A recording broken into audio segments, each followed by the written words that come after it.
Chapter 8. Mrs. Frisby began nervously trying to arrange her thoughts. "It's about my youngest son, Timothy. He is sick, too sick to leave his bed, and moving day is only 5 days off." "Wait," said the owl. "Moving from where, and moving to where?" "From the garden patch, where we're living, to the edge of the pasture by the stream." "Which garden?" It had not occurred to Mrs. Frisby until now that a bird, flying freely over miles of countryside, would look down on many gardens. "It belongs to Mr. Fitzgibbon." "The one with the large stone?" "Yes, my house is near the stone." "What makes you so sure moving day will come in 5 days?" Mrs. Frisby told him about the tractor and what Mr. Fitzgibbon had said. 5 days until plowing. "Of course," she added, "it might turn cold again and freeze, or even snow." "No," said the owl, sounding quite sure. "It will not. The wild onions are already up in the pastures." He asked her then what kind of house she had, and exactly where it was in relation to the big stone. Apparently he knew the spot well. But the more she talked to him, the more Mrs. Frisby became convinced that he would produce no solution to her. It had been foolish of her to think he could, foolish of her to come at all, because, she thought, there really was no solution. At last she fell silent, and the owl asked no more questions. Finally he said, "Lying where it does, your house will inevitably be turned up by the plow, and probably broken to bits in the process. There is no feasible way to prevent this. My only advice to you is this. If you stay in the house, you will surely be crushed and killed, all of you.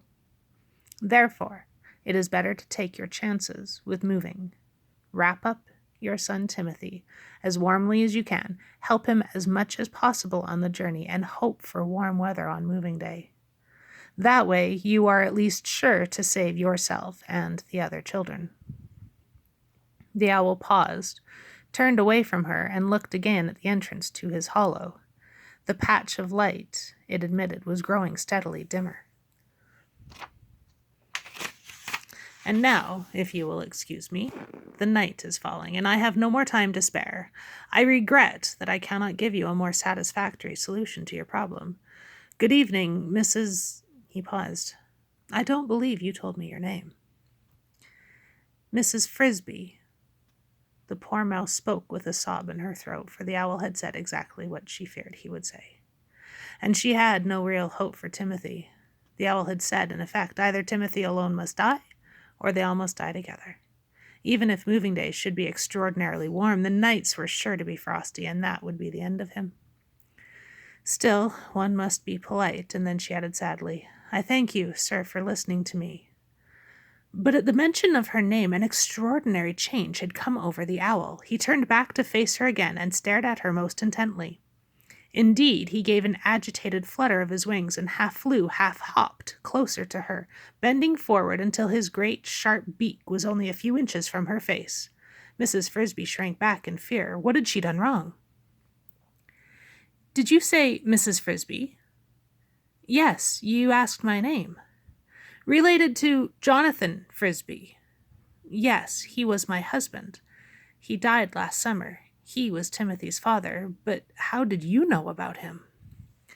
"That is not important," said the owl, drawing back a little and looking at her in a new way, almost as if it was with deference. "I will say this. His name was not unknown in these woods, and if you are his widow, that puts matter in a different light." Something in the way he said this caused Mrs. Frisby's hopes to lift a little.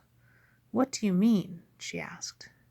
"I mean, madam, that there is a way that your son's life might just possibly be saved. I did not mention it to you because I saw no way you could conceivably do it, and I did not want to arouse false hope.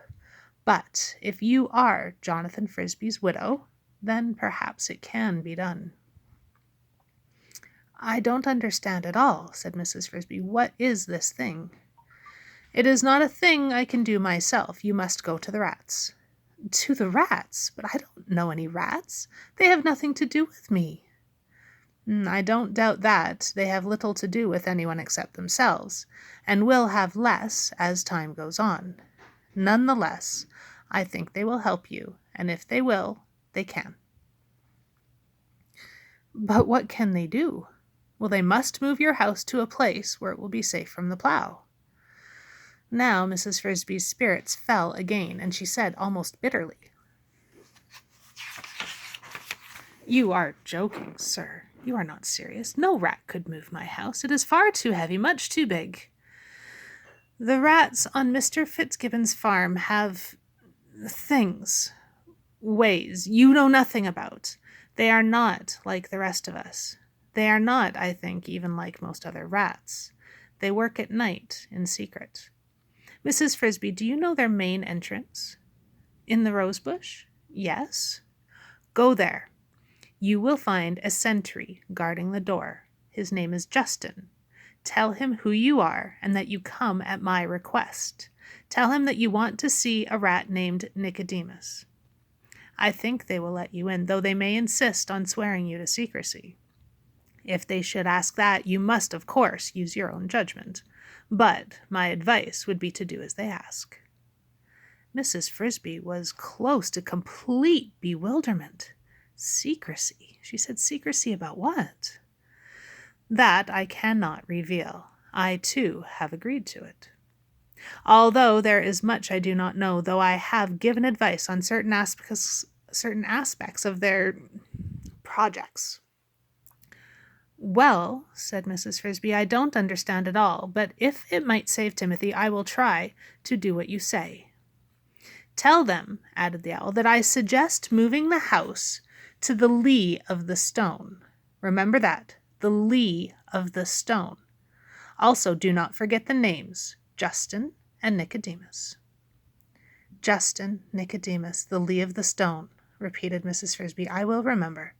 She was now so entirely puzzled that she did not think to ask what the phrase meant. Well, presumably the rats would know. "And Mrs. Frisby," said the owl, moving again towards the entrance to the hollow, "please understand, I was an admirer of your late husband, though I never met him in person. I wish you well. I hope your son's life can be saved. You see, I can understand your particular need, for I face a similar problem." "You," said Mrs. Frisby, "but you have no moving day." "I have lived in this tree, in this same hollow," said the owl, "for more years than anyone can remember. But now, when the wind blows hard in the winter and rocks the forest, I sit here in the dark, and from deep down in the bole, down near the roots, I hear a new sound. It is the sound of strands of wood creaking in the cold and snapping one by one. The limbs are falling, the tree is old, and it is dying. Yet I cannot bring myself, after so many years, to leave to find a new home and move into it, perhaps to fight for it. I, too, have grown old. One of these days, one of these years, the tree will fall. And when it does, if I am still alive, I will fall with it." With this sad prediction, the owl stepped through his doorway, spread his great wings, and was gone, soaring silently downward into the shadowy woods below. Mrs. Frisby followed him out onto the limb. To her relief, Jeremy was still waiting there where she had left him, though not very patiently. "We must hurry," he said. "It's almost dark. I'm not supposed to be out so late." Mrs. Frisby, who had the same feeling, climbed on his back, much less afraid now for two reasons. First, she was getting used to air travel. Second, since the woods below them were dark, she could no longer see how far away the ground was. "He talked to you for a long time," said Jeremy as they flew. "Did he tell you anything that will help?" "I don't know," said Mrs. Frisby. Since the owl had brought up the matter of secrecy, and had, in fact, been secretive himself, she was not sure just how much she should tell Jeremy. "Why don't you know?" "I mean, he told me some things, but I don't know whether they'll help or not." She decided to counter with a question of her own. "What does 'in the lee' mean?" Jeremy, being like all birds knowledgeable about wind, knew the answer to that. "It means the calm side, the side the wind doesn't blow from. When there's a strong wind, you fly up to the barn from the lee, so you don't get bashed into the wall. My father taught me that." I see, said Mrs. Frisby, and she became more puzzled than ever. What had wind to do with it? He told me, she said finally, deciding it could do no harm, to go and see the rats. The rats? Jeremy was startled. But they have nothing to do with us. I know, but he thought they might help. What could they do? He thought they might move. My whole house. But how could they do it? I can't imagine. Oh, I don't doubt that they could, said Jeremy. Everyone knows, well, at least all the birds know, that the rats can do things. They're up to something. Nobody is quite sure what. For one thing, they're building themselves a new house, way back in the woods, over the mountains. They've even made quite a big clearing near it. I'd show you, but it's too dark now. They used to carry food like the rest of us, but now we see them with other things, pieces of metal and bits of machinery, and things I can't even recognize. They take them into that rosebush, and what happens to them I don't know, but the owl knows more than most. I expect he's had some dealings with them. Just the same, I've never heard of their helping anybody but themselves. Well, neither have I, but I'm going to ask them anyway. There isn't anyone else to ask. By the time they reached the garden, it had gone almost completely dark, and Jeremy could not linger. "Good night, Jeremy," said Mrs. Frisby, feeling almost affectionate towards the crow. "Thank you for taking me, and for waiting to bring me back." "You're welcome," said Jeremy. "If you need me again, just ask. After all, if it weren't for you, I wouldn't be here to ask." And he flew off into the darkness, the last crow to get home that night.